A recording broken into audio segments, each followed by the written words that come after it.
everyone, it is me, Anthony Coach, a guitarist here on YouTube, and I've had another subscriber request, which is always good when you send those requests my way because it helps me to make more content for more people to get any kind of benefit from this channel. And I have got a kind of a two-part request from one of my subscribers, and this time it's come from Wallamonga1313. And a while back I did this video on how to play like James Hetfield, to palm mute and to build your endurance and play a full song in the style of Metallica. And in the comments on that video, Wallamonga has said two things. It's kind of a two-part comment. First of all, he said, "Hey man, do you think you can do an alternate picking lesson? I've been trying to play Testament's Practice What You Preach solo, but the start of it is killing me. I already figured out the notes, but how the hell do I speed up without sounding sloppy?" You know, I read that comment, and then later on, Wallamonga got back to me again, and he was a little bit more specific in what he was asking. He said, he was referring to the Metallica video, so first of all he said, "Metallica always gives your picking hand/arm a good workout.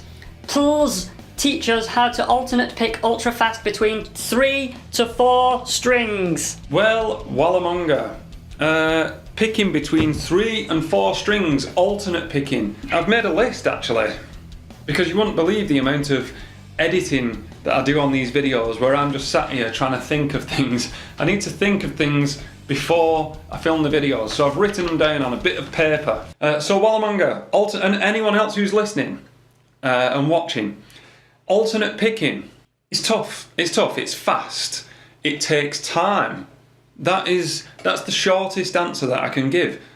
Do it, and then do it again, and then do it again. How much do you want it? You've got to want to do it. You've got to want to put in that time, and you've got to find an enjoyment in the discipline of practice. It's the same with anything. There are no shortcuts, but what I can do is I can kind of guide you and show you things that I've done. But your question is very specific. First of all, Wallamonga, since you asked, so Practice What You Preach starts off, well, there's a little bit of cheating in that solo. I'm presuming that's the bit that you're playing.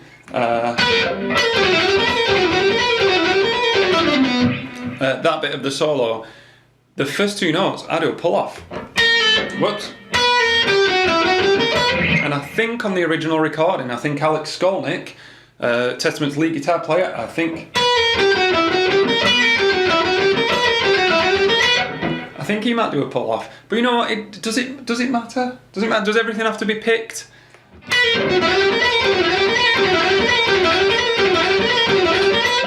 I'm going to try picking that.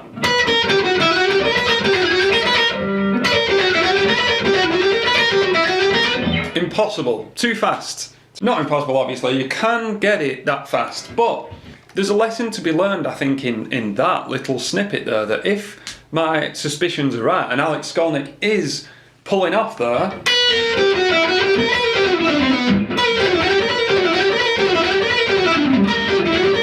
very sloppy, but you get the idea. It's been ages since I've played that solo. Then we can steal that idea, and that is just a very quick thing that I'm just going to mention to you, that an alternate picking thing, sometimes you can hide a bit of legato in there. So even though this is like an alternate picking lesson, I'm kind of cheating and saying use legato. And the examples that I'm going to show you today are going to be in D minor. So just a very, very quick one there. Buy yourself a little bit of time. I'm up on fret 12, by the way. Then 14, 15. Then 12, 14, 15 again.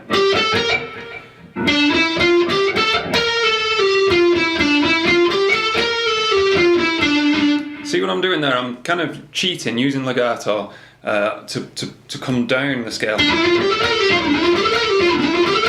And that's something like Nuno Bettencourt would do. But anyway, that's not the exercise that I'm going to suggest in this video. Right, okay. So, first of all, 4-string alternate picking. I'm going to start with this one. It sounds like it'd be tougher because there's more of it, but I find it easier. This is the pattern. We're in D minor. Same, 12, 14, 15, 12, 14, 15. Okay, obviously strict alternate picking. Then 13, 15, 17, 13, 15, 17. So it's got two little bits of symmetry in it. In that one and this one. And that in itself makes it a bit easier in my view to a 3-string alternate pick. I keep nearly saying 3-string sweep and 4-string sweeps, force of habit. So this 4-string alternate pick pattern I find easier. And there's a little trick that I use to do that, and it's to re-pick the top note.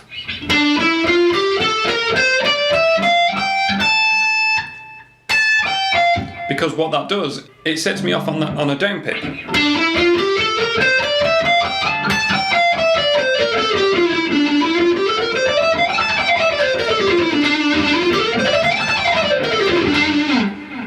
Once again, slowly, it's really worth learning this lick, or this exercise.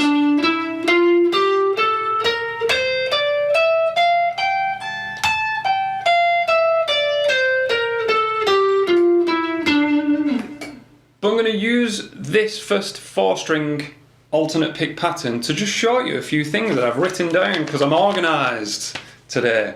Tiniest amount of plectrum poking out. That's the simplest thing that you can change. Bit of a tilt, let it glide over your strings. When I'm going on about this, repeating the top note,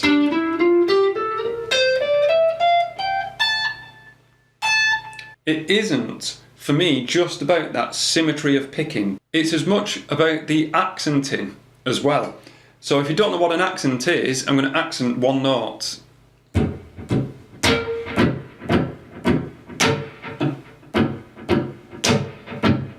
Yeah, they're not notes, they're kind of scratching the strings. You get the idea, it's like ba, ba, ba, ba, ba, ba, ba.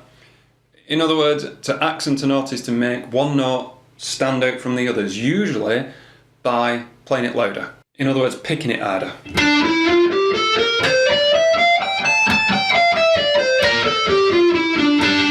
Do you hear what I did there? I grouped them together in 6s. 1, 2, 3, 4, 5, 6. 1, 2, 3, 4, 5, 6. 1, 2, 3, 4, 5, 6. 1, 2, 3, 4, 5, 6.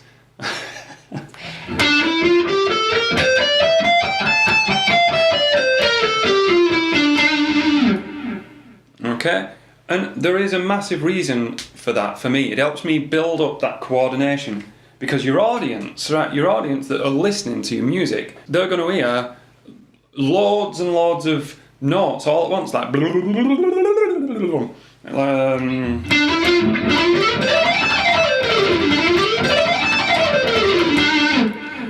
that's a lot of notes going. To think of those notes, to comprehend those notes as you're playing them as a guitarist is impossible. It's too fast. Back at, you know, at the slower tempos, start to build this muscle memory of.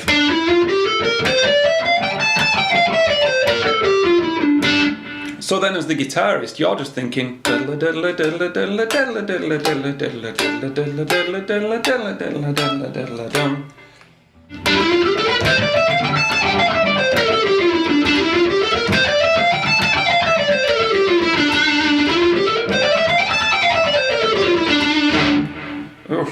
Notice there's none of this. There's a lot of this, none of this. There's a lot of this, but none of this.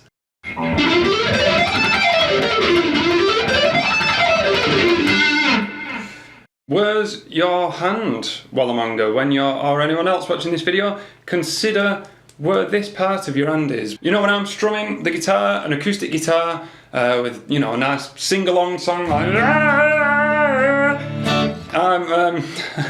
my hand is floating around. Okay, my guitar's also in tune sometimes. As soon as I switch to any kind of intricate picking, it clamps down on the bridge as if I'm permuting, but I've got it too far back to be permuting. This could be a hand size thing. I don't know if this works for everyone, but I definitely clamp my hand down.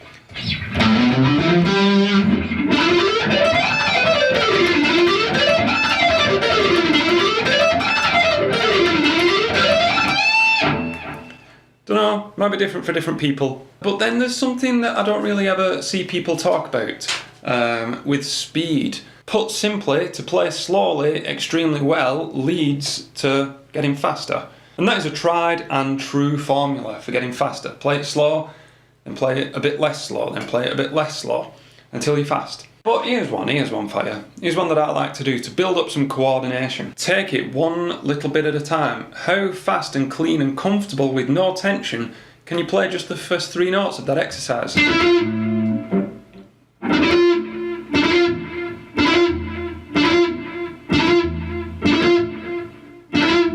Okay, I've got a bit of delay there, it's annoying me, but you get the idea to just go biddlam. And then add da-da-da-dam, diddle-dam, and really you're working on the coordination of the upstroke here. Biddle-dam, biddle-dam. No tension. This is quite fast if you go, that works. But you definitely want that flick, biddle-dam, biddle-dam. Tiny movements. Train your muscles to get the work done, to get the job done with the minimum effort. Then go da da da da da da. Okay, so I've got some work to do there. I've got to iron out some of those inconsistent notes.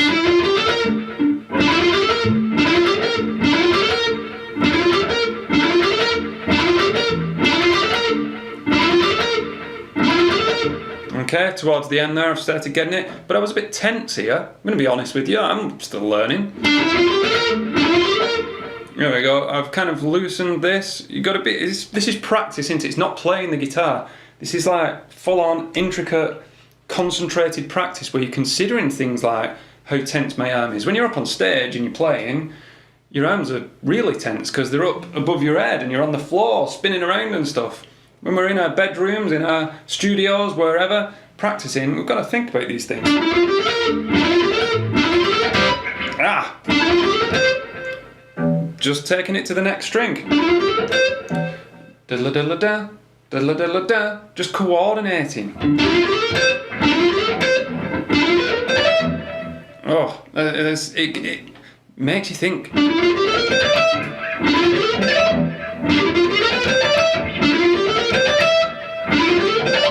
Oh, it's tough. Do you know what? It's funny, the muscle memory that you build up by completing patterns, this takes it back. This gets you out of the muscle memory of going diddle-diddle-diddle-diddle-diddle-diddle-diddle-dum. A really good exercise. I'm going to stick with this exercise. If I do say so myself, it's a decent exercise. Okay, going to end on that one. Can't do better than that. Then end on the upstroke of the next string.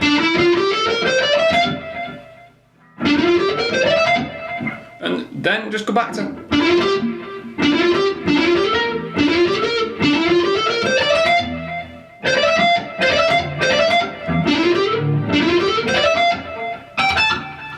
Okay, so just taking the lick bit by bit, but at quite fast tempos with zero tension. Biddle-da, biddle-da, biddle-diddle-da, biddle-diddle-da, biddle-diddle-da, biddle-diddle-da, and so on until you complete the lick. It's a good exercise, I think. Really good exercise, and one that I'm probably going to do a bit more.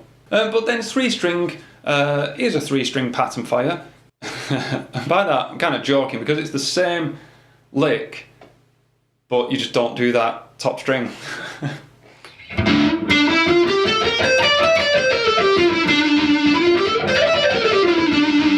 And it's a horrible, horrible way of playing the guitar. Anyone who plays the guitar in this way is a masochist or a sadist. I get mixed up. 1, 2, 3, 4, 5, 6, 7, 8, 9, 10, 11, 12, 13, 14, 15, 16. It's a 16-note pattern. That's weird. Oh, so I suppose 2 8s.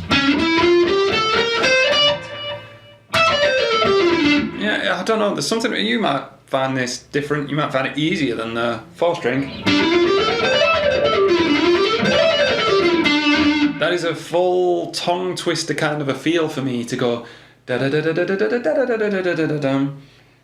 So, you're asking how do you build speed and accuracy without sounding sloppy on an alternate pick lick? Well, I've got one here that I wouldn't feel confident in playing without being sloppy. So what would I actually do now at this point as a guitarist? Do you know, it's just one of those things that I edited out the thinking time then, but I can only come to one conclusion: what I would actually do. I'm a kind of an experienced player. There's people played far longer and can play cleaner and 10 billion times faster than me. But in my experience, the only answer I can give is I'd just sit there and I'd just do this.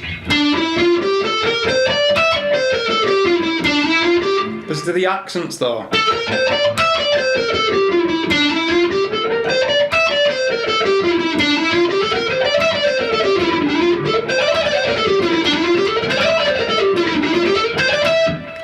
At that point I'd start thinking I'm getting quiet.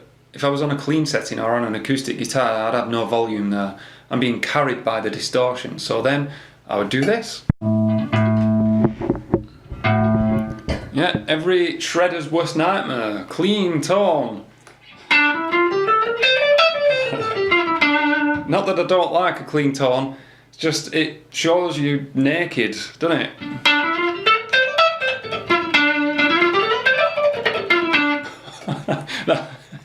That's what I sound like without distortion.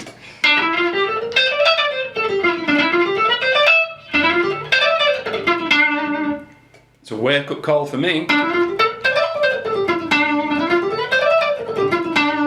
The guitar responds differently, I've got to kind of adapt and...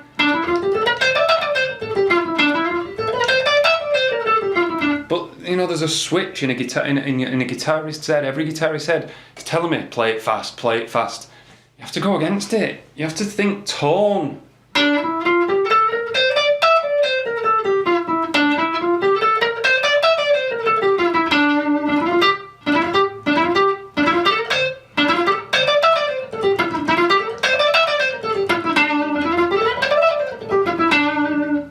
I'd have to work on that one myself, I'm honest, being honest with you.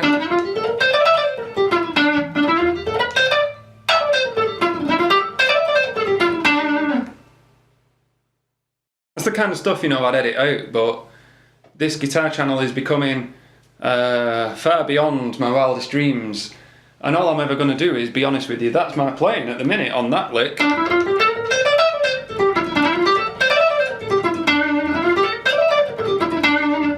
Yeah, distortion would carry it, humbuckers would carry it. I mean, this is my Strat. I love this Strat because of those reasons. I'm not going to get into that, it's for another video, but I'm a humbucker, high, screaming gain player. I'm out of my depth on this one. Anyway, I run the risk of rambling there and treading water. Accenting notes. Or if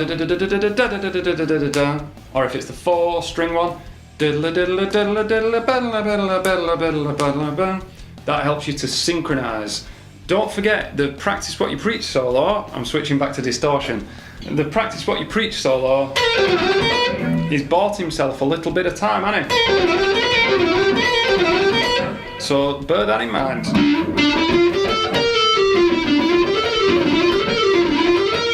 That not everything has to be picked. There's something to consider. And tiny amount of plectrum poking through. And what else have I got on my list? Those little fragments.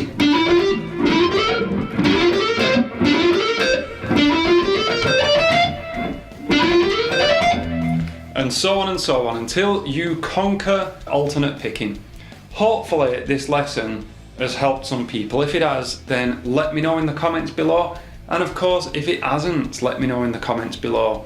And if you've just happened across this video randomly, then why not consider subscribing, where you can get loads of free guitar stuff from this channel. Thank you very much.